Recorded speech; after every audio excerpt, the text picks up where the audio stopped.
మార్గమేమిటో చూపే సాక్షి, ఉన్నతున్నట్టు చూపే సాక్షి, సత్య సాక్షి, ఉన్నతున్నట్టు చూపే సాక్షి, సత్య సాక్షి, సత్య సాక్షి, సత్య సాక్షి, సత్య సాక్షి, సత్య సాక్షి.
పాపదాస్యము శాపములోనయుండగా ప్రాణమిచ్చి విడిపించితివి, అందుకే నీకు స్తోత్రములు, అందుకే నీకు స్తోత్రములు. నేను ఘోర పాపినయుండగా ప్రభు నన్ను రక్షించేను, నిజ దేవుడెరుగాక అంధుడనయుండగా ప్రభు నన్ను వెలిగించేను.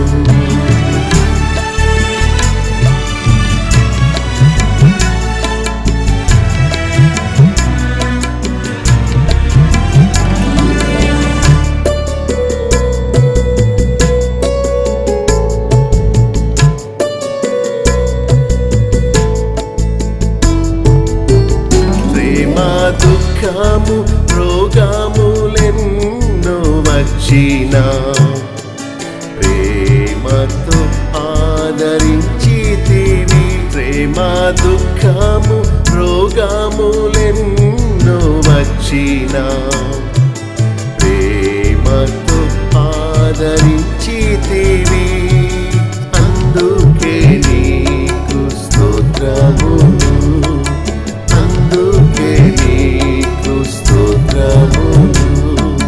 నేను ఘోర పాపినయుండగా ప్రభు నన్ను రక్షించేను, నిజ దేవుడెరుగాక అంధుడనయుండగా ప్రభు నన్ను వెలిగించేను. నేను ఘోర పాపినయుండగా ప్రభు నన్ను రక్షించేను, నిజ దేవుడెరుగాక అంధుడనయుండగా ప్రభు నన్ను వెలిగించేను, ప్రభు నన్ను వెలిగించేను, ప్రభు నన్ను వెలిగించేను.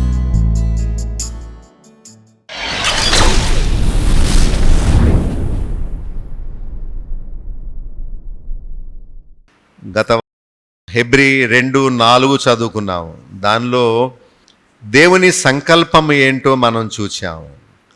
అక్కడ రాసి ఉంది కదా, 4వ వచనంలో 2వ లైన్లో దేవుడు తన చిత్తానుసారముగా అని రాసి ఉంది. సో దేవుని చిత్తము ఏంటి? 4 చెప్పాను దేవుని చిత్తము ఏంటో. మొట్టమొదటి 2వ వచనంలో దేవదూతల ద్వారా పలకబడిన వాక్యం, అంటే వాక్యము దేవునిదే, కానీ దేవుడు తన దూత ద్వారా చెప్పాడు. మరియా, నీవు గర్భము ధరించి కుమారుని కంటావు, ఆ కుమారుడు గొప్పవాడై సర్వోన్నతుడైన దేవుని కుమారుడు అనబడును. మరి దూతలు చెప్పిన వాక్యం ఎవరికి తెలియదు ఏమో, అక్కర్లేదేమో. యేసు ప్రభు ఏమనబడును? దేవుని కుమారుడు అనబడును అని రాసి ఉంది. మరి వీళ్ళు ఏంటో, కళ్ళుంటాయి, చెవులుంటాయి, చదువుతారు, అంతా తెలుసు, కానీ యేసును ప్రభువుగా ఒప్పుకోవడానికి సైతాను వారికి గురుడితనాన్ని కలిగించింది. దేవుడెవరో తెలియదు, కుమారుడెవరో తెలియదు, పరిశుద్ధాత్ముడు అసలు ఎందుకు వచ్చాడో, ఆయన ఎవరో, ఏం చేస్తాడో సమాచారం లేదు. ఓకదంపు అంటే ఏం చెప్తున్నారు చెప్పేవారికి కూడా తెలియకుండా వాళ్ళు ఏదేదో చెప్తున్నారు. అందుకని ఆ విత్తనాలు మొలకెత్తట్లేదు, అందరూ అజ్ఞానములోనే ఉండిపోయారు. దేవుడు దేవదూత ద్వారా చెప్పాడు. దేవుడు దావీదు సింహాసనమును ఆయనకి ఇచ్చును. ఎవరికిచ్చును? యేసు ప్రభుకి ఇచ్చును. యేసు ప్రభు ఎంతకాలం ఏలుతాడట? లూకా 1:35లో ఆయన రాజ్యము అంతము లేనిదై ఉండును, యుగయుగములు ఏలును. దేవుడు ఆ సామ్రాజ్యాన్ని, ఆ రాజ్యాన్ని యేసుక్రీస్తుకు ఇస్తాడు. సో దేవదూతల ద్వారా చెప్పాడు. రెండవది ప్రభు బోధ ద్వారా ఆరంభమైంది. క్రొత్త నిబంధన విశ్వాసము, యేసుక్రీస్తునందలి రక్షణ యేసుక్రీస్తు రావడంతోనే మొదలవ్వలేదు. ఆయన వచ్చి చనిపోయి తిరిగి లేచిన అప్పటి నుండి క్రొత్త నిబంధన రక్షణ ప్రారంభము అయింది. పూర్వకాలమందు పాత నిబంధనలోని విశ్వాసులు రక్షణ పొందారు. అబ్రహాము తన కుమారునికి ప్రతిగా గొర్రెను బలి ఇచ్చాడు. రాహాబు వేశ్య రక్షణ పొందడానికి కిటికీకి ఎర్రని దారం కట్టాడు. ఈ గొర్రెపిల్ల ఎరుపు దారము యేసుప్రభు రక్తానికి గుర్తు. వాళ్ళు ఇవన్నీ చేశారు, కానీ యేసుప్రభు ఎవరో వారికి తెలియదు. ఇశ్రాయేలు ప్రజలు ఐగుప్తులోంచి బయటకు రావడానికి ఒక గొర్రెపిల్లను వధించి ఆ రక్తాన్ని వారి గుమ్మాలకు రాసుకున్నారు. ఎప్పుడైతే రక్త ప్రోక్షణ క్రింద ఇశ్రాయేలీల ఇళ్ళు ఉన్నాయో, మరణదూత లోపలికి రాకుండా దాటి వెళ్ళిపోయాడు. ఆ పస్కా గొర్రెపిల్లే యేసు ప్రభు. అహరోను మొదటి ప్రధాన యాజకుడు. దేవుడు పంపబోయే యేసుక్రీస్తు అనే ప్రధాన యాజకునికి గుర్తుగా ముందు అహరోన్ని దేవుడు సిద్ధపరిచాడు. అహరోను బలహీనుడు, కానీ అహరోను కంటే శ్రేష్టమైన యాజకత్వం చేయడానికి దేవుడు యేసుక్రీస్తును నియమించాడు. సో దేవుని విధానము ఎలా ఉందంటే, ముందు దూతల ద్వారా చెప్పాడు, తర్వాత యేసుక్రీస్తు బోధ ద్వారా రక్షణ ఆరంభమైంది, తర్వాత అపోస్తలుల ద్వారా ఆయన సూచక క్రియలు చేయించాడు. 4 చేయించాడు. ఏంటవి? సూచక క్రియలు, మహత్కార్యాలు, నానా విధములైన అద్భుతములు, వివిధములైన పరిశుద్ధాత్మ వరములను వారికి అనుగ్రహించుట ద్వారా వినిన వారి ద్వారా మనకు సాక్ష్యమిచ్చాడు దేవుడు. అంటే మోషే ఫరో దగ్గరికి వెళ్ళే ముందు భయపడ్డాడు. అప్పుడు దేవుడు అన్నాడు, నేనే నిన్ను పంపాను అనడానికి కొన్ని సూచక క్రియలు, మహత్కార్యాలు, అద్భుతాలు నీ ద్వారా చేయిస్తానన్నాడు. కర్ర పడేయగానే ఏమైంది? పాము అయింది. చెయ్యిని గుండెకు హత్తుకొని బయటకు తీయగానే కుష్ఠరోగం వచ్చింది. మళ్ళా పెట్టుకోగానే రోగం వెంటనే. ఇవే అద్భుతాలు, సూచక క్రియలు. ఇవి మోషే ద్వారా దేవుడు చేయించడం ద్వారా మోషేను పంపింది దేవుడని రుజువు చేయడానికి అద్భుతాలు చేయించాడు. అలాగే మనం అపోస్తల కార్యములో 2:22 చదువుకున్నాం. ఎంతో మంచి వాక్యం. ఏమనుందో తెలుసా అక్కడ? దేవుడు యేసు చేత అద్భుతాలు మహత్కార్యాలు చేయించి ఆయనను తన వలన మెప్పు పొందిన వానిగా, ఆమోదం పొందిన వారుగా దేవుడు నిర్ణయించాడు అన్నాడు.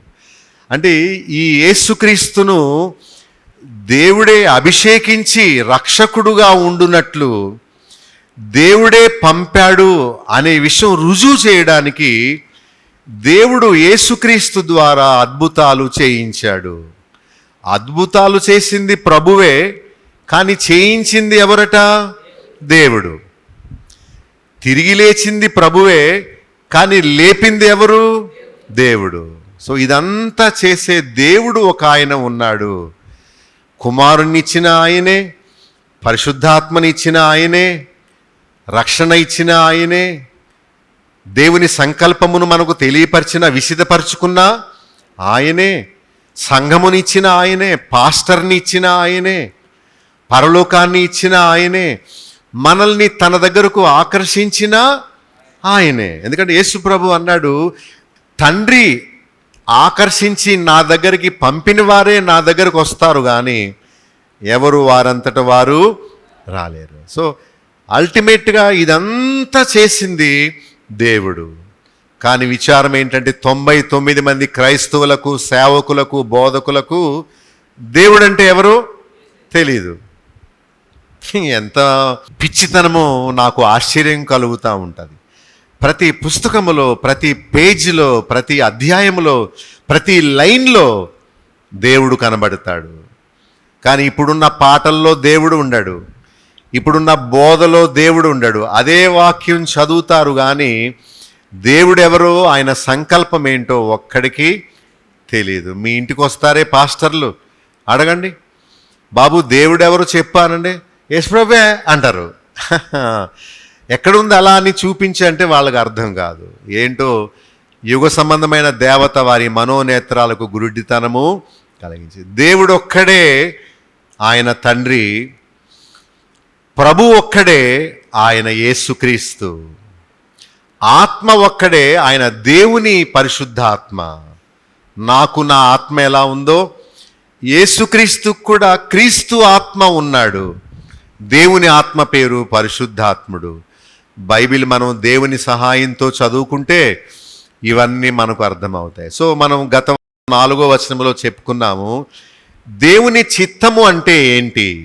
ఈ 4 దేవదూతల ద్వారా పలకబడింది, రెండవది ప్రభు బోధ చేత ఆరంభమైంది, మూడవది అపోస్తలుల ద్వారా దేవుడు సాక్ష్యం ఇచ్చాడు అద్భుత కార్యాలు చేయుట ద్వారా, ఇక 4వది ఎవరైతే విన్నారో మత్తయి, మార్కు, లూకా, పౌలు, పేతురు, యాకోబు లాంటి వారు విని మనకు రాసి దృఢపరిచారు. దృఢపరచడం అంటే కొత్త నిబంధన విశ్వాస విధానము ఎస్టాబ్లిష్ అయింది, దృఢపరచబడింది.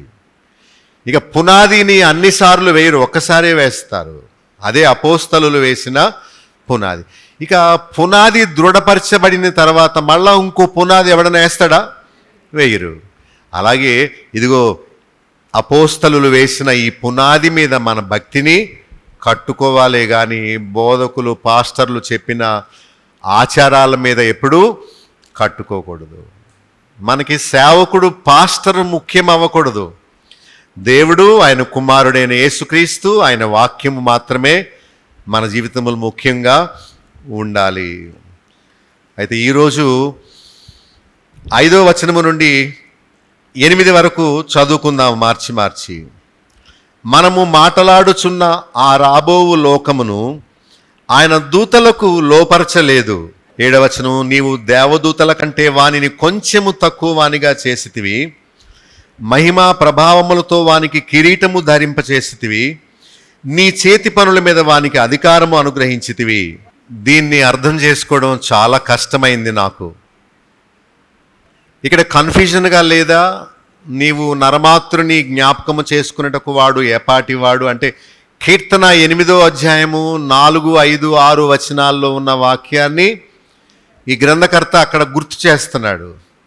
అది యేసు ప్రభు గురించి రాశాడా లేక మానవుల గురించి రాశాడా?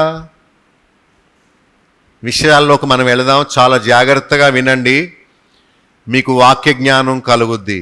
ఎవ్వరూ తెలుగు ప్రపంచంలో ఈ విషయాలు చెప్పలేదు. పాస్టర్స్ వారికి అర్థం కాని వాటిని వదిలేస్తారు. కానీ దేవుని ఆత్మ సహాయంతో మనం చదువుకుందాం. 5వ వచనంలో ఏముందంటే, మనము మాటలాడుచున్న ఆ రాబోవు లోకము అని రాస్తున్నాడు. అంటే మనం ఏమైతే చెప్పుకుంటున్నామో, ఎదురు చూస్తున్నామో, ఆ రాబోవు లోకమును ఆయన దేవదూతలకు లోపరచలేదు, మనకే లోపరిచాడు. మనం ఎంతో అల్పులము, దీనులము, కానీ మన కొరకు ఒక ప్రత్యేకమైన లోకమును ఆయన నిర్మించాడు. అదే పరలోకము. పరలోకము వేరు, పరలోక రాజ్యము వేరు. పరలోక రాజ్యము అంటే ఇప్పుడు మనము యేసుక్రీస్తు అనే రాజు పరిపాలన కింద ఉన్నాము. ఆయన బోధించిన బోధ చేతే మనము ఆత్మీయమైన గృహాన్ని కట్టుకున్నాము, భక్తిని కట్టుకున్నాము.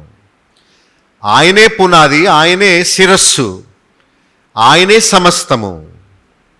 యేసుక్రీస్తు ఎవరు, దేవదూతలు ఎవరు, మనమెవరము స్పష్టంగా రాసి పెట్టాడు. ఇంత అల్పుడైన మానవుణ్ణి దేవుడు జ్ఞాపకం చేసుకున్నాడు. వాడు ఏపాటివాడు, ఏముంది అతనికి? కానీ దేవుడు మానవుని తన రూపులో సృష్టించి వారిని ఏర్పరచుకొని, వారిని జ్ఞాపకం చేసుకొని, వారిని దర్శించి 6వ వచనంలో అట్టి వారిని దేవదూతల కంటే కొంచెము తక్కువ వానిగా చేశాడు. ఇంకేం చేశాడు చదవండి. మహిమా ప్రభావములతో వానికి కిరీటము ధరింపజేశాడు, దేవుని చేతి పని మీద అధికారం ఇచ్చాడు, వాని పాదముల కింద సమస్తము ఉంచాడు. ఇంతకీ మనము ఏపాటి వారము చెప్పండి. బైబిల్లో కొన్ని మాటలు ఉన్నాయి. గడ్డి పువ్వు వంటి వారము, మంటి వారము, ఆవిరి వంటి వారము. అలాంటి మనల్ని ఆయన జ్ఞాపకం చేసుకున్నాడు. రెండవది, మనల్ని దర్శించాడు, దేవదూతల కంటే కొంచెము తక్కువ వారిగా చేశాడు. కానీ దేవదూతలు గొప్పవారా, మనం గొప్పవారమా? ఒక రకంగా చూస్తే వాళ్ళే గొప్పవాళ్ళు, ఎందుకంటే వాళ్ళకి మరణం ఉండదు, మనకే మరణం, మనమే ముసలోళ్ళం అయిపోతున్నాం కదా. బాధగా ఉంటుంది కదా, అప్పుడే అయిపోతుంది మన జీవితం అని. వాళ్ళు ముసలెవరు, వాళ్ళు చనిపోరు, వాళ్ళు క్షణంలో పరలోకంలో ఉంటారు, క్షణంలో ఇక్కడ ఉంటారు. అలా కన్ను మూసి తెరిచేలోగా వాళ్ళు ఆత్మలు, వాళ్ళు దేవుని దగ్గర ఉంటారు వెలుగులో. కనుక మీరు అన్నట్టు వాళ్ళే గొప్పవాళ్ళు. కానీ ఒక వాక్యం చూడండి, 13వ వచనంలో 1:13లో, వీరందరూ రక్షణయను స్వాస్థ్యము పొందబోవు వారికి, అంటే మనకు పరిచారము చేయుటకై పంపబడిన సేవకులైన ఆత్మల, వారు మనకు సేవకులట, పరిచారకులట. ఎవరు? దేవదూతలు. ఇప్పుడు చెప్పండి, ఎవరు గొప్పవాళ్ళు? పరిచర్య చేసేవాడు గొప్పవాడా, చేయించుకునేవాడు గొప్పవాడా? చేయించుకునేవాడు. కనుక మనం చేయించుకుంటాం, దేవదూతలు మనకి సర్వీస్ చేస్తాయి, సేవ చేస్తాయి అన్నమాట.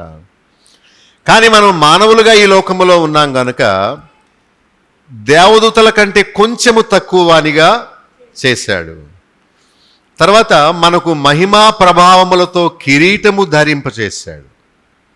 మహిమ ఇచ్చాడు, ప్రభావము ఇచ్చాడు, కిరీటము ధరింపచేశాడు. మూడవది, దేవుని చేతి పనుల మీద అధికారము ఇచ్చాడు. ఏనుగు పెద్దదా, మనం పెద్దవాళ్ళమా? ఏనుగే పెద్దది, మనకంటే ఎన్ని రెట్లు ఏనుగు పెద్దది. కానీ అంతలావు ఏనుగుని మానవుడు చాలా సులువుగా దాన్ని బంధించగలడు. పోలీసుల దగ్గర ఫారెస్ట్ అధికారుల దగ్గర, డాక్టర్ల దగ్గర ఒక గన్ ఉంటుంది. ఆ గన్నుతో పేలిస్తే ఆ బుల్లెట్ వెళ్ళి ఆ బుల్లెట్లో ఉన్న సిరంజ్ ద్వారా ఒక మత్తు కలిగించే ఒక ఇంజెక్షన్ ఆ బాడీలోకి గుచ్చుకుంటుంది. ఎప్పుడైతే పేల్చగానే ఒక సూది వెళ్ళి ఆ మత్తు లోపలికి వెళ్తుందో, అది ఎంత ఏనుగైనా, సింహమైనా, పులైనా ఒక 2 నిమిషాల్లో అలా చచ్చిపోయినట్టు పడిపోద్ది, చావదు. ఇది మానవుని జ్ఞానం. దేవుడు ఆదామును చేసినప్పుడు పేర్లు పెట్టే అధికారం ఆదాముకి ఇచ్చాడు. ఆదామా, నాకు కొంచెం హెల్ప్ చేయి, కొన్ని వస్తువులకు పేర్లు పెట్టు, కొన్ని స్థలాలకు పేర్లు పెట్టు, కొన్ని జంతువులకు పేర్లు పెట్టు, ఈ పక్షులకు పేర్లు పెట్టు అని పేర్లు పెట్టే అధికారము దేవుడు ఆదాముకు ఇచ్చాడు. ఈ ఏదెను తోటలోని సమస్తమును నీవు నిరభ్యంతరముగా తినొచ్చు. ఏం కావాలో నువ్వు తిను, నిన్నెవరు బిల్లు అడగరు. ఫ్రీ. రెడీగా ఉన్నాయి బొప్పాయిలు, రెడీగా ఉన్నాయి ఏంటవి మామిడికాయలు. ఏం కావాలో నిరభ్యంతరంగా తిను, ఎవ్వరు నిన్ను అడగరు. రెడీగా ఉన్నాయి. నీవే రాజువు, నీవే పరిపాలకుడవు. చేపల్ని పట్టాలంటే పట్టొచ్చు. ఎంత పెద్ద జంతువునైనా నీవు స్వాధీనం చేసుకోవచ్చు అని దేవుని సృష్టి అంతటి మీద దేవుడు మానవునికి, ఆదాముకు అధికారము ఇచ్చాడు. బాధ ఏంటంటే ఆదాము దాన్ని పోగొట్టుకున్నాడు. అట్టి భాగ్యాన్ని, తినొద్దన్న దాన్ని తినిన మూలానే దేవుడిచ్చిన అధికారాన్ని పోగొట్టుకొని బానిస అయిపోయాడు, పాపి అయిపోయాడు, భయస్థుడు అయిపోయాడు, ఏదెనులోంచి బయటకు వెళ్ళగొట్టబడ్డాడు, చచ్చిపోయాడు. కానీ దేవుడు ఆదిలో ఆదామును చేసినప్పుడు దేవుని చేతి పనుల మీద అధికారము ఇచ్చాడు. వాని పాదముల కింద సమస్తమును ఉంచాడు. మనం ఎవరినైనా చెంపదెబ్బ కొట్టామనుకోండి, అంటే దేవుని స్వరూపములో ఉన్న వ్యక్తిని కొట్టినట్టు. మనము మన తోటి వారికి హాని చేశామంటే దేవుడికి హాని చేసినట్టు. ఎందుకంటే ఆ వ్యక్తి దేవుని రూపములో నిర్మించబడ్డాడు గనుక దేవుడు మనలను లెక్క అడుగుతాడు. గ్రంథకర్త ఇక్కడ మనుషుల గూర్చి, మనుష్య కుమారుని గూర్చి కూడా రాస్తున్నాడు. చూడండి, మన గురించి ఏమని రాయబడి ఉందో యేసు ప్రభు గురించి కూడా అలాగే రాయబడి ఉంది. చూడండి, యేసు ప్రభు గురించి ఎక్కడుంది? 9వ వచనంలో, దేవుని కృప వలన ఆయన యేసు ప్రభు ప్రతి మనుష్యుని కొరకు మరణము అనుభవించినట్లు దేవదూతల కంటే కొంచెము తక్కువ వానిగా చేయబడ్డాడు. మనం కూడా అంతే కదా. మీకు అనుమానం రావట్లేదా? మనము యేసు ప్రభు ఒకటేనా అనే అనుమానం రావాలి మీలో. సేమ్ అదే మాట మనుష్యు గురించి రాశాడు, యేసు ప్రభు గురించి కూడా మళ్ళీ అదే మాట. యేసు మరణము పొందినందున మహిమా ప్రభావములతో కిరీటము ధరించిన వానిగా ఆయనను మనం, అయితే మనకు కూడా ఆయన కిరీటము ధరింపజేశాడు. 7వ వచనంలో ఆ మహిమా ప్రభావములతో కిరీటము ధరింపచేశాడు. ఈ ఇద్దరిని దేవదూతల కంటే కొంచెము తక్కువ వారినిగా చేశాడు. ఇద్దరిని మహిమా ప్రభావములతో వారికి కిరీటము ధరింపచేశాడు. మనుషునికి, మనుషు కుమారుడైన యేసుక్రీస్తుకు అధికారమును అనుగ్రహించాడు. 9వ వచనంలో మనుషుని కొరకు కృప ఇచ్చి క్రీస్తు మరణము అనుభవించినట్లు చేశాడు. 10వ వచనంలో అనేకులైన కుమారులను మహిమకు తెచ్చుచున్నాడు. క్రీస్తు వలె మనం ఆయన వలె శిలువ శ్రమలు అనుభవిస్తేనే ఆయన తోటి వారసులము కావాలనేదే దేవుని యొక్క సంకల్పము. మనము కూడా క్రీస్తు వలె ఉండి దేవుడు క్రీస్తుకి ఇచ్చిన కిరీటాన్ని మనం కూడా పొందాలి. దేవుడు క్రీస్తుకి ఇచ్చిన అధికారాన్ని మనం కూడా పొందాలనేదే దేవుని యొక్క ఉద్దేశం అని చెప్తున్నాడు. అంటే మనం మన స్వప్రయత్నాన్ని విడిచిపెట్టి క్రీస్తు వలె జీవించాలి. అది పాఠం. ఒక విషయం చెప్తాను, మీకు అర్థం అవుద్ది ఈరోజు సందేశం. సాతాను ఆదామవ్వల దగ్గరికి వచ్చి ఏం చెప్పాడు? మీరు ఈ పండు తిను దినమున దేవతల వలె అవుదురు అన్నాడు. సో హవ్వకి ఆదాముకి ఆశ వచ్చింది, మేము మానవులుగా ఉన్నాము, మేమిప్పుడు దేవతల వలె అవ్వాలి అనే ఆశ వచ్చిన మూలానే హవ్వ వద్దన్న దాన్ని తిన్నది. అంటే అర్థం, నీవు నన్ను దేవదూతల వలె చేయడం కాదు, నా స్వశక్తి వల్ల నేనే దేవతనైపోతాను, దూతనైపోతాను, పరలోకానికి ఎక్కి వెళ్ళిపోతాను. యేసు ప్రభు ఎలాగా లేచి పునరుద్ధానుడైపోయాడో, నా శక్తి నా సామర్థ్యం వల్ల నేను దేవుని దగ్గరికి, మోక్షానికి, పరలోకానికి వెళ్ళిపోతానని ప్లాన్ వేశాడు మానవుడు. ఆదికాండం 11లో కూడా వాళ్ళు గోపురం కట్టడానికి ఆకాశమును అంటే అంత ఎత్తైన టవర్, గోపురం నిర్మించడానికి వారు ప్రయత్నం చేశారు. కానీ దేవుడు వచ్చి దాన్ని కూల్చేశాడు, వాళ్ళ భాష తారుమారు చేశాడు, వాళ్ళ ప్రయత్నం నిష్ఫలము అయిపోయింది, వదిలిపెట్టి వెళ్ళిపోయారు. దేవుడు యేసుక్రీస్తు ద్వారా మనము మహిమపరచబడాలనేది దేవుడు ఉద్దేశిస్తే, వారు జీవవృక్ష ఫలాన్ని తినడం మానివేసి చెడ్డ తెలివితేటలు ఇచ్చే వృక్ష ఫలాన్ని తినడానికి ఎంపిక చేసుకున్నారు. 2 వృక్షాలు ఉంచాడు కదా, ఒకటేంటి? మంచి చెడ్డలు తెలివినిచ్చే ఫలవృక్షం. ఇంకో ఫలవృక్షం ఏంటి? ఏదైనా తోటలో జీవాన్నిచ్చే వృక్ష ఫలం.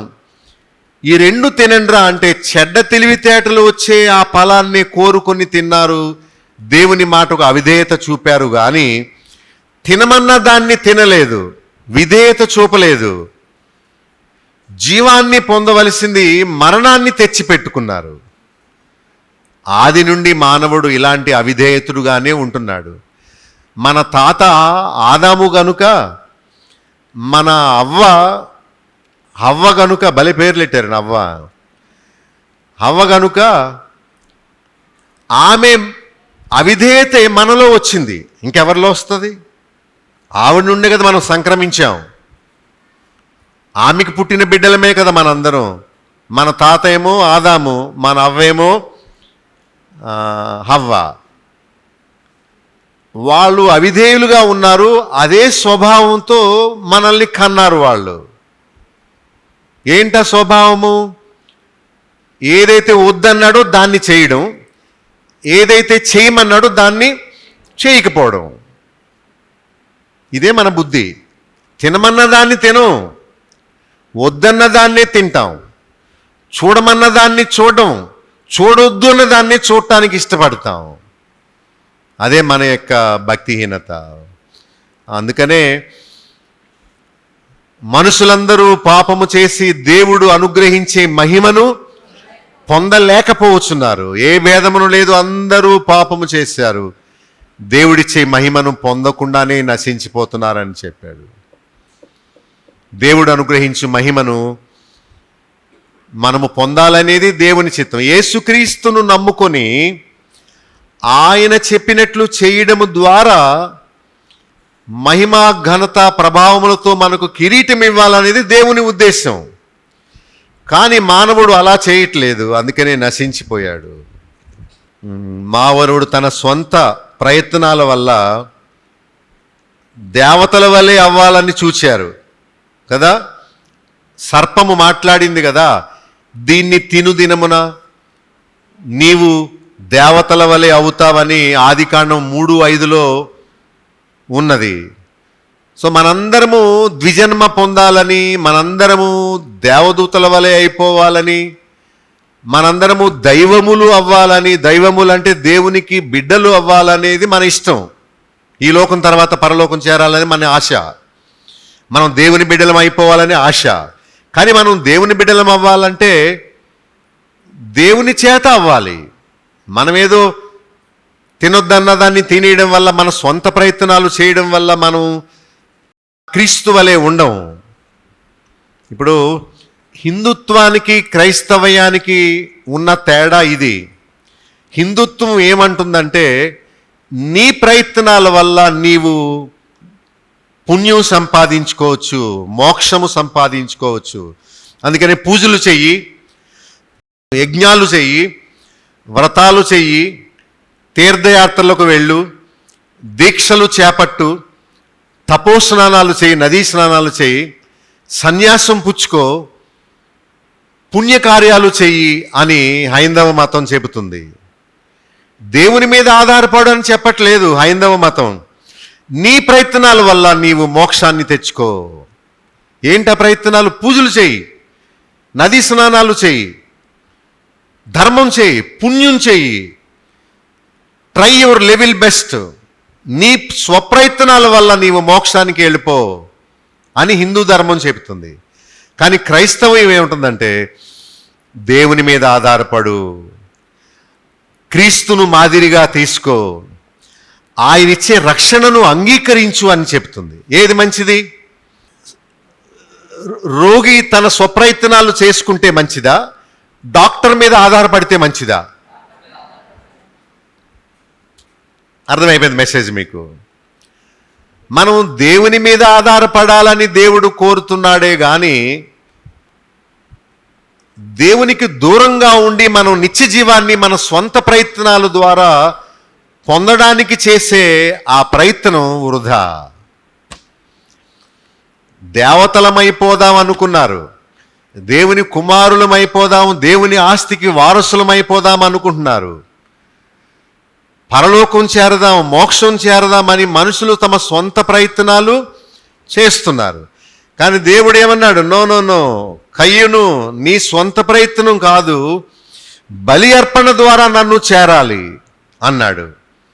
కానీ కయ్యూనేమో తమ స్వంత జ్ఞానంతో నేనిచ్చింది తీసుకో అంతే నీ గతి అన్నాడు. హేబేలేమో బలి అర్పణ ద్వారా నిన్ను చేరమన్నావని గొర్రె పిల్లను తెచ్చి దేవుడు చెప్పినట్లు చేసి దేవుడు ద్వారా ఆమోదాన్ని పొందాడు. హేబెలు అర్పణను దేవుడు అంగీకరించాడు. కయీను స్వంత ఆలోచనలు, స్వంత ప్రయత్నాలు, హేబెలు మాత్రం దేవునికి విధేయుడు, ఆయన చెప్పిందే ఇవ్వడానికి వచ్చాడు. సో నీ ఇష్టం నా ఇష్టం కాదు.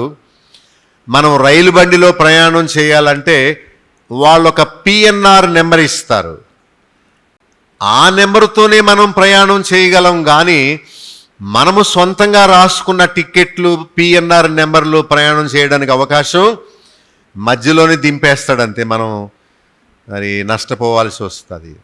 సో పాపక్షమాపణ కొరకు, రక్షణ కొరకు మన స్వంత ప్రయత్నాల మీద ఆధారపడాలా లేక దేవుని మీద ఆధారపడాలా? మరి మీరు ఏం చేస్తున్నారు? నా ఉపవాసాలు, నా ప్రార్థనలు, నేను మందిరానికి వచ్చుడు, నా బోధలు అని మీ సత్క్రియల ద్వారా మీరు ఆధారపడుతున్నారు. అవి దేవుని దృష్టిలో మురికి గుడ్డలు. కానీ నీవు కేవలము విశ్వాసం ఉంచడం అంతే. ఒక రోగి డాక్టర్ దగ్గరికి వెళ్ళి, అయ్యా నాకు గుండె రోగం వచ్చింది, చచ్చిపోయేలా ఉన్నాను, గుండె జబ్బు వచ్చింది, నాకు బైపాస్ చేసి చచ్చిపోకుండా నన్ను బ్రతికించండి అని నమ్మకం మీద తన శరీరాన్ని డాక్టర్ చేతిలో పెట్టాలి. డాక్టరు రంపంతో కోసి, అని మామూలు రంపం కాదులేండి, మిషన్తో ఈ రిబ్స్ సెంటర్లో కోసి ఈ ప్రక్కటెముకలను ఇలాగా వెడల్పుగా చేసి క్లిప్ పెట్టి ఆ గుండె నుండి ప్రసరణ అయ్యే రక్తనాళం పూడుకుపోయింది కదా, వాటిని అలా వదిలేసి కాళ్ళు దగ్గర నుంచి 2 నరాలు 2 కాళ్ళ నుంచి తీసి బైపాస్, ట్రాఫిక్ జామ్ అయిపోయింది కదా, అందుకని బైపాస్ రోడ్డు ఒకటి వేశాడు. ఈ పనిలో పేషెంట్ చేసే పని ఏదన్నా ఉందా? ఊరకే పడుకోవడమేనా? లేకపోతే ఇక్కడ కొయ్యి, అక్కడ కొయ్యి, లేకపోతే ఈ ఇంజక్షన్ అంటాడా? అసలు ఇదంతా కోసేసినప్పుడు అంతేగా, శవంతో సమానం. ఏమంటే మీరు సలహాలు ఇస్తారా దేవుడికి? దేవుడికి చెప్తారా ఏం చేయాలో? ఆయన చెప్పిన దానికి లోబడతారా లేక మీకు ఇష్టం వచ్చినట్టు చేస్తారా? చెప్పిన దానికి నువ్వు చెప్పినట్టు నేను చేయను, నాకు తోచినట్టు చేస్తానంటే నిన్ను ఏదైనా తోటలోంచి బయటకు వెళ్ళగొడతారు తప్ప చేసేదేమి లేదు. ఒరే బాబు, దాన్ని తినొద్దు, తిను దినమున నిశ్చయముగా చచ్చిపోతావు అని ఎంత ఖచ్చితంగా చెప్పినా హవ్వ వినలేదు.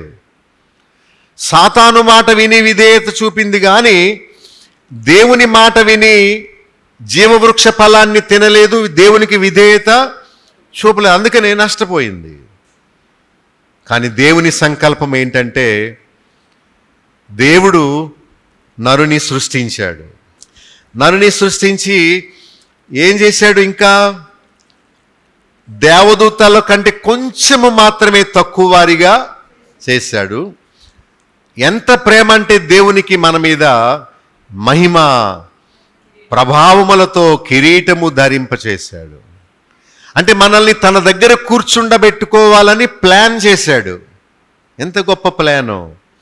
మనకు మహిమ ఇవ్వాలని, ప్రభావము ఇవ్వాలని, కిరీటము ధరింపచేయాలని ఆయన అనుకున్నాడు. ఆయన అనుకొని తన రూపులో మనల్ని చేసి దేవుని సమస్త పనుల మీద మనకు అధికారము ఇచ్చాడు. మనల్ని చూడగానే చేపలు ఏం చేస్తాయి? మనం చెరువు దగ్గరికి వచ్చామనుకోండి, అమ్మో అని చెప్పి చేపలన్నీ పారిపోతాయి. మనల్ని చూడగానే పాము పారిపోద్ది, కోళ్ళు కూడా పారిపోతాయి కదా. మనం వస్తుంటా ఏం చేస్తాయి? తప్పుకుంటాయి అంతే. మనల్ని చూస్తే పక్షులకు భయం. పక్షి వాలింది అనుకోండి, మనం దగ్గరికి వస్తే ఏం చేస్తుంది? అమ్మో అని పారిపోతుంది. ఏ జంతువు అయినా మనం అంటే దేవుడు సమస్త సృష్టి మీద అధికారం ఇచ్చాడు. వాని పాదముల కింద సమస్తమును ఉంచాడు. మనం ఎంత గొప్పవారమో, దేవుని స్వరూపములో చేయబడ్డాం. ఏంటి మనం గొప్పవారమా? కుక్క గొప్పదా? కుక్క కోసం మనం ఉంటామా? మన కోసం కుక్క ఉంటుందా? అవన్నీ పశువులు. మనము దేవుని రూపములో ఉన్నాం. దేవుడు కుక్కను, నక్కను, గేదెని, ఏనుగుని ఆయన రూపములో చేయలేదు సుమండి. కేవలం మానవులైన మనల్ని తన రూపములో చేశాడు. ఒక లోకమును మనకు ఇవ్వాలని అనుకున్నాడు. అందుకనే రాబోవు లోకమును, అల్టిమేట్ డెస్టినీ దేవుడు మన కొరకు సిద్ధం చేసి. కానీ ఈ లోకములో శ్రమలు, పోరాటాలు, రోగాలు, ముసలితనము, మరణ వేదన. కానీ ఆ లోకంలోకి వెళ్ళాక ఇవేమి ఉండవు. ఆకలి దప్పులు ఉండవు, మరణము ఉండదు, చీకటి ఉండదు, వెలుగులో, జీవములో మనం ఉంటాం. సో మనం వేరొక లోకానికి ప్రయాణిస్తూ మనము సిద్ధపడాలి. ఏ లోకము? పరలోకము. చెప్పండి, ఏ లోకము? అదే 5వ వచనంలో రాయబడి ఉంది. ప్రభు వెళ్ళాడు మనకంటే ముందు, మనం ఆయన వెనకాల అక్కడికి వెళ్ళాలి. ఈ లోకములో మనకు ఎలాంటి నిరీక్షణ లేదు. ఉందా? లేదు. మనందరం ముసలైపోతున్నాం, మనందరం బలహీనులం అయిపోతున్నాం, ఆస్తిని పోగొట్టుకుంటున్నాం. ఉండే కొలది పోయేదే కానీ వచ్చేదేమి? నేను వచ్చే బలం ఏదన్నా ఉందా? మనమేమైనా ఆశ పెట్టుకుంటామా? కొత్త బలం వస్తుంది మరి రేపు అని ఏముండదు. పోవడమే, పోగొట్టుకోవడమే కానీ కలిసి వచ్చేది ఏమి జీవితంలో లేదు. అందుకనే ఇంగ్లీష్లో బాగా అడుగుతారు, హౌ ఓల్డ్ ఆర్ యూ అని. అంటే తెలుగులో నీ వయసు ఎంత అని అడుగుతారు, కానీ ఇంగ్లీష్లో నీవెంత ముసలితనంలో ఉన్నావు అని అడుగుతారు. హౌ ఓల్డ్ అని అడుగుతారు. ఇక్కడ ఉంటూ మనము మరీ శ్రేష్టమైన లోకం కోసం సిద్ధపడాలి. 9వ వచనంలో అదే మహిమ, ప్రభావము, కిరీటము, నిత్య జీవాన్ని దేవుడు మనకు ఇస్తాడు. ఈ హెబ్రీ పత్రిక అంతా చెప్పేది అదే. మరి శ్రేష్టమైన దేశంలోకి దేవుడు మనలను తీసుకువెళ్తాడు. మనం లోబడితే ఏదెని తోట కనానులో ఉంటాం, పరదైసు పరలోకం వెళతాం. మనము అవిధేయత చూపిస్తే దుఃఖము, వేదన, అశాంతి, అసంతృప్తి, మరణము, తీర్పు, పాతాళము, నరకము. మనము లోబడితే ఏమేమొస్తాయి? కనానులో ఉండొచ్చు, ఏదెని తోటలో ఉండొచ్చు, పరదైసులో ఉండొచ్చు, జీవవృక్ష ఫలాన్ని తింటూ ఉండొచ్చు. లాస్ట్లో మనం పరలోకానికి వెళ్ళిపోవచ్చు. ఒకవేళ దాన్ని పోగొట్టుకుంటే దుఃఖము, వేదన, అశాంతి, అసంతృప్తి, మరణము, తీర్పు, పాతాళము, నరకం. చెప్పండి ఏమేంటో? దుఃఖం, వేదన, అశాంతి, అసంతృప్తి. ఏంటో ఏంటో ఇంతే. మరి దేవుడు లేకపోతే అశాంతి. ఎంత సంపాదించినా దొంగాడు పట్టుకుపోతాడు, ఎంత కూడగట్టినా వెనకాల వాళ్ళకు వదిలేయాలి. ఇంతే బతుకు. సంపాదిస్తాడు కానీ శాంతి ఉండదు. ఆ కష్టాలు మర్చిపోవడానికి బాగా బ్రాందీ తాగేస్తాడు. తాగేసి ఇంటికి వచ్చి నొరగలు కక్కి వాంతి చేసుకుని నిద్రపోతాడు. మళ్ళీ పొద్దున్న వెళ్ళిపోతాడు, బండి వేసుకుని సంపాదిస్తాడు. సాయంత్రం తాగేస్తాడు, బిర్యానీ తెచ్చేసుకుంటాడు. రేపటి నుంచి తాగకూడదు అనుకుంటాడు సిగ్గులేనాడు.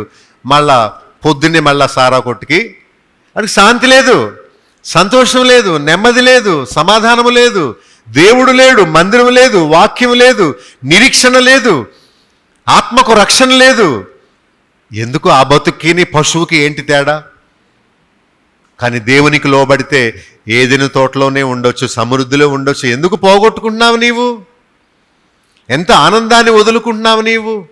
పరదేశు, జీవవృక్ష ఫలం, మరణం ఉండదు, ఆకలి దప్పులు ఉండవు, చీకటి ఉండదు, శత్రువులు ఉండరు. పరలోకములో నిత్యము జీవించే గొప్ప భాగ్యాన్ని దేవుడు మనకి వాగ్దానం చేశాడు. దాన్ని మనం ఎప్పుడూ పోగొట్టుకోకూడదు. మనము నిరీక్షణ గలవారమై ఉండాలి. హెబ్రీ 13:14 ఒక వాక్యం ఉంది చూడండి. నిలువరమైన పట్టణము మనకు ఇక్కడ లేదు గాని ఉండబోచున్న దానికోసం మనం ఎదురు చూడాలి. ఇది నిలువరమైన పట్టణం కాదు. 13:14 ఎక్కడైతే మనం నిత్యత్వము గడపనై ఉన్నామో ఆ పట్టణం కోసం మనం ఎదురు చూడాలి. పేతురు రాసిన 2వ పత్రిక 3:13 ఆయన వాగ్దానమును బట్టి క్రొత్త ఆకాశము కొరకు, క్రొత్త భూమి కొరకు కనిపెట్టాలి. అక్కడ ఏమి నివసిస్తుందట? నీతి నివసిస్తుంది. మనము ఎదురు చూచుచున్న, మాట్లాడుచున్న ఆ లోకము, ఆ రాజ్యము కొరకు మనము నిరీక్షణ ఉంచాలని చెబుతున్నాడు. 5వ వచనంలోకి రండి. రాబోచున్న ఆ లోకము, పరలోకం కొరకు మనం మాట్లాడుచు ఎదురు చూడాలి. ఏం చేయాలి? మనము మాట్లాడుకొనుచున్న ఆ లోకము అన్నాడు. అంటే ఆ లోకం గురించి ఏం చేయాలి? మాట్లాడుకోవాలి, ఎదురు చూడాలి. మరి మీరు ఎదురు చూస్తున్నారా? 6వ వచనంలో కీర్తన 8, 4, 5, 6 వచనాల్లో ఒక భక్తుడు దృఢముగా సాక్ష్యం ఇస్తున్నాడు. ఎవరా భక్తుడు? కీర్తన 8 రాసింది ఎవరు? దావీదు. అక్కడ పైన ఉంది దావీదు రాసిన కీర్తన అని.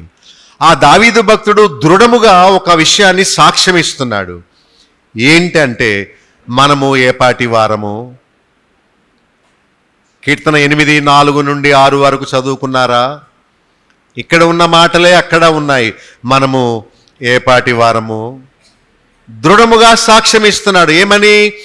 మనము ఏపాటి వారము? How weak are we? ఎంత బలహీనులము, ఎంత గడ్డిపూచ వంటి వారము. ఆయన దృఢముగా సాక్ష్యం ఇచ్చే వాక్యాన్ని మనం నమ్మాలి. మనము ఏపాటి వారం అని తగ్గించుకోవాలి. 7వ వచనంలో దేవుడే మనల్ని చేశాడు. చేయడం మాత్రమే కాదు, మనకు మహిమ ప్రభావములతో కిరీటము ధరింపచేశాడు, అధికారము ఇచ్చాడు, సృష్టించాడు, రక్షించాడు, కిరీటం ఇచ్చాడు, అధికారం ఇచ్చాడు, మహిమ రాజ్యంలోకి మనల్ని తీసుకువెళతాడు. అంటే యేసు ప్రభు మనుష్యుడు కాదు, మనిషి కుమారుడిగా పుట్టాడు. మనందరం ఎవరు? మనుషులం. ఇక్కడ చూడండి, మనిషి కుమారుడు. అర్థమవుతుందా? ఆయన భూమి మీద మనిషిగా వచ్చాడు, మనల్ని కూడా దేవుడు మనిషిగా పుట్టించాడు. ఆయన దేవుని కుమారుడుగా పిలువబడినట్లు మనం కూడా మామూలు మనుషులు దేవుని కుమారుడుగా పిలువబడాలి. దేవుడు యేసుక్రీస్తును మృతులలో నుండి లేపినట్లు యేసుక్రీస్తునందు విశ్వాసం ఉంచడం ద్వారా మనం కూడా లేపబడతాం. దేవుడు యేసుక్రీస్తును మహిమ ప్రభావములతో కిరీటము ధరింప చేసినట్లు ఆయన వలె ఆయనకు ధరింప చేసినట్టు మనకి కూడా ఆయన మహిమ ప్రభావములతో కిరీటమును ధరింపజేశాడు. నరమాతృని జ్ఞాపకము చేసుకున్నటకు వాడు ఏపాటివాడు కాదు. అలాంటి దీనులైన మనల్ని మహిమ ప్రభావములతో కిరీటము ధరింప చేయాలని దేవుడు సంకల్పించాడు. ఆ సంకల్పాన్ని తెలుసుకొని మనము ఆయన ఏర్పాటులోకి రావాలి. ఈలోక మహిమ కాదు, ఈలోక సంపాదన కాదు, ఈలోక ఐశ్వర్యము కాదు, మహిమ ఐశ్వర్యం. అందుకనే మోషే ఐగుప్తు ధనము కంటే క్రీస్తు విషయమైన నిందనే గొప్ప భాగ్యముగా ఎంచుకున్నాడు. ఫరో యొక్క కుమారుడు అనిపించుకున్నట కంటే దేవుని ప్రజలతో శ్రమ అనుభవించడమే గొప్ప మేలు అని అనుకున్నాడు. హెబ్రీ 11:25 చూచారా? మనం కూడా యేసుక్రీస్తు వలె దేవునికి కుమారులు అవ్వాలి.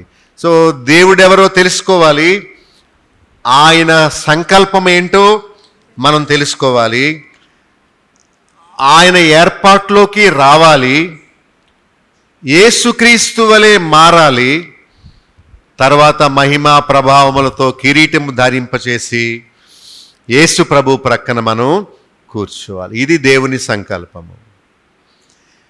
దేవుడు యేసుక్రీస్తును దేవదూతల కంటే కొంచెము తక్కువ వానిగా చేశాడు. అదే రూపాన్ని, దేవదూతలకు లేని రూపాన్ని మనకును దేవుడు ఇచ్చాడు. ఈ పక్కన యేసుక్రీస్తు, ఈ ప్రక్కన మనం.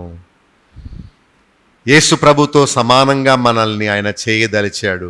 ఎంత భాగ్యం! యేసు ప్రభు నరమాత్రుడు కాదు, కానీ నరమాత్రుడుగా వచ్చాడు. ఆయన పరలోక మహిమలో దేవుని ప్రక్కన కూర్చున్న గొప్పవాడు, దేవుని జనితైక కుమారుడు, అద్వితీయ కుమారుడు, నిత్యుడు, ఆ గొప్ప లోకములో ఉండే ఆ గొప్ప మహాప్రభువు, పాపము లేని పరిశుద్ధుడైన ఆ ప్రభువు మన కొరకు భూలోకానికి మానవుడిగా, రిక్తుడుగా తన్ను తాను తగ్గించుకొని పసిబాలుడుగా ఆయన జన్మించాడు. దేవుడు ఆయనకు మహిమ ప్రభావములతో కిరీటము ధరింపచేశాడు. అలాగే మనకు కూడా ధరింపచేస్తాడు.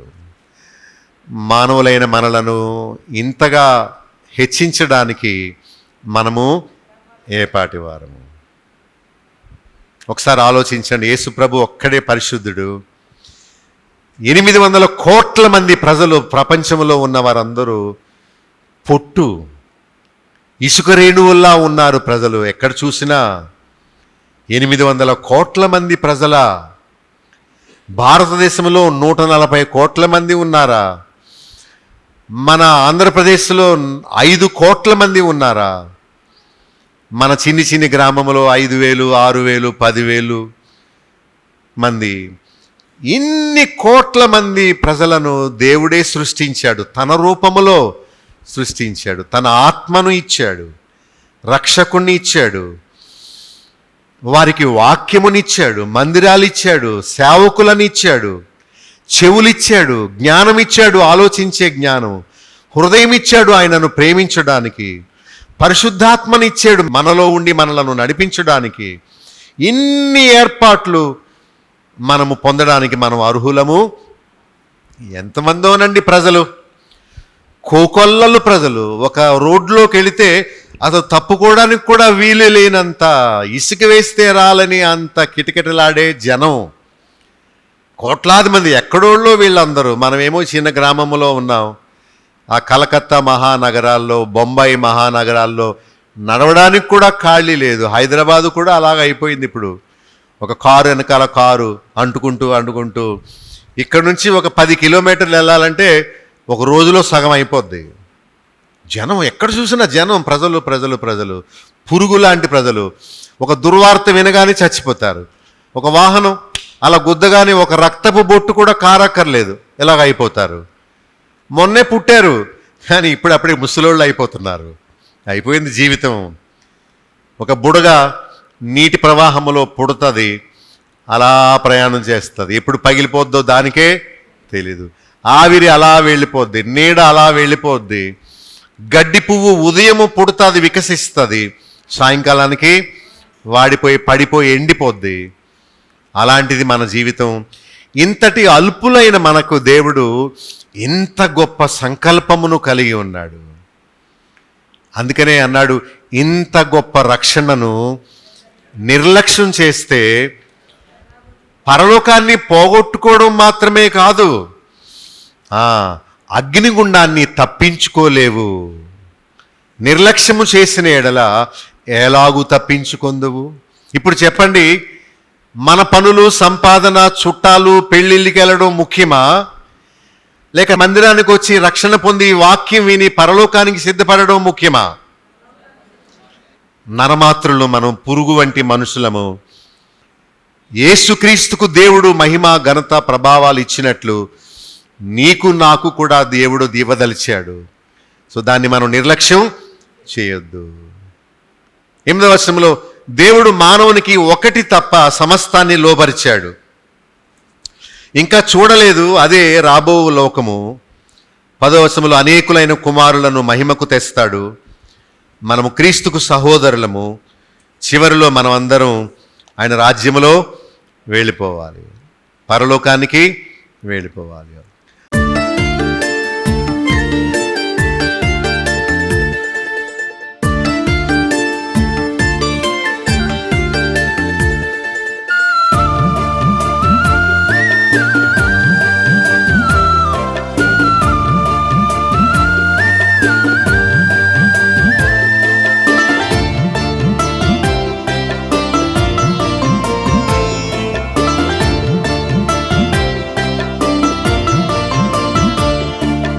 దేవుడు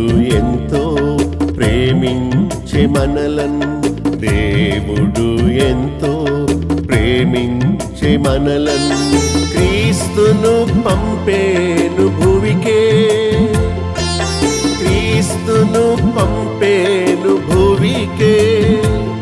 నశించుచున్న మానవులను బ్రోవా, నశించుచున్న మానవులను బ్రోవా, నిత్య జీవాము నీవా.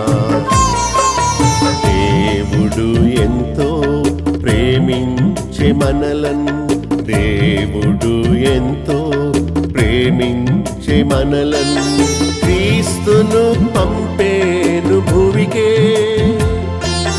క్రీస్తును పంపేను భువికే.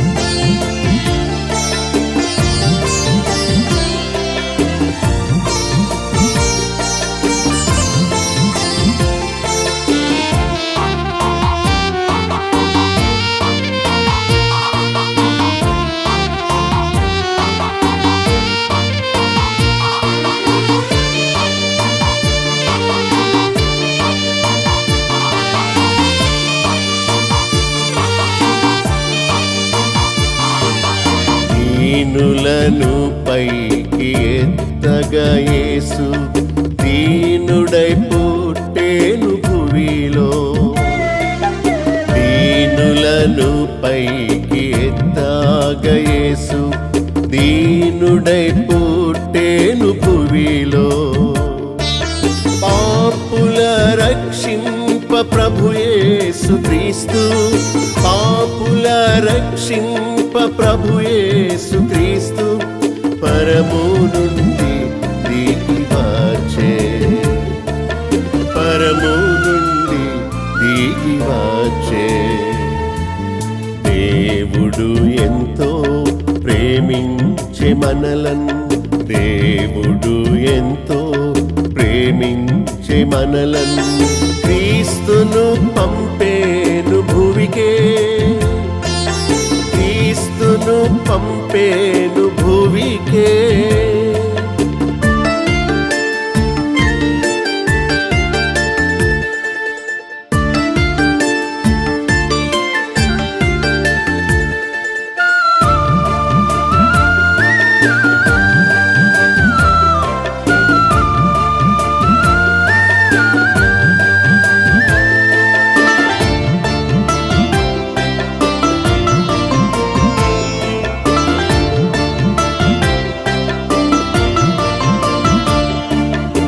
పాపాంధకారంబులోనున్న మనకు జీవపు వెలుగివవచ్చే.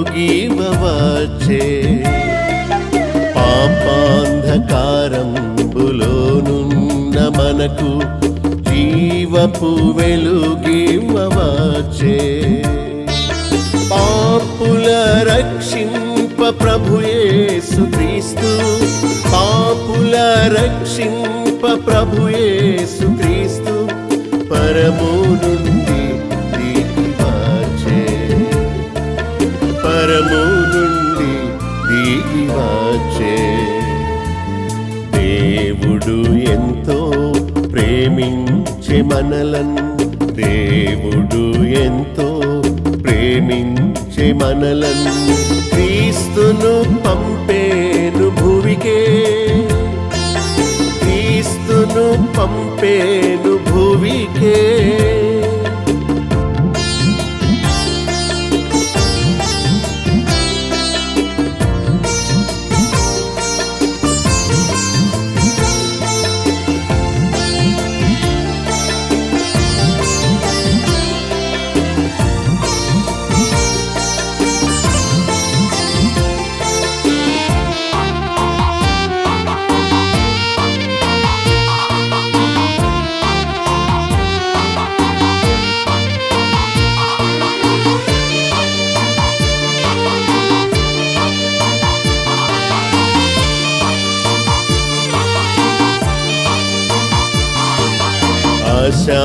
అశాంతిలోనున్న మానవ కోటికి నిత్యమైన శాంతినివ్వా.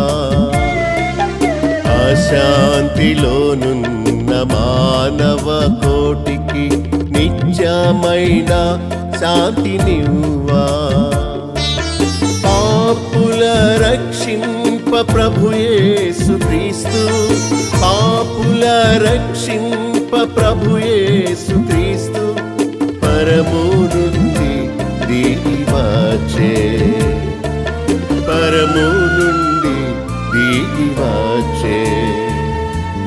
దేవుడు ఎంతో ప్రేమించే మనలను, దేవుడు ఎంతో ప్రేమించే మనలను క్రీస్తును పంపేను భువికే. క్రీస్తును పంపేను భువికే.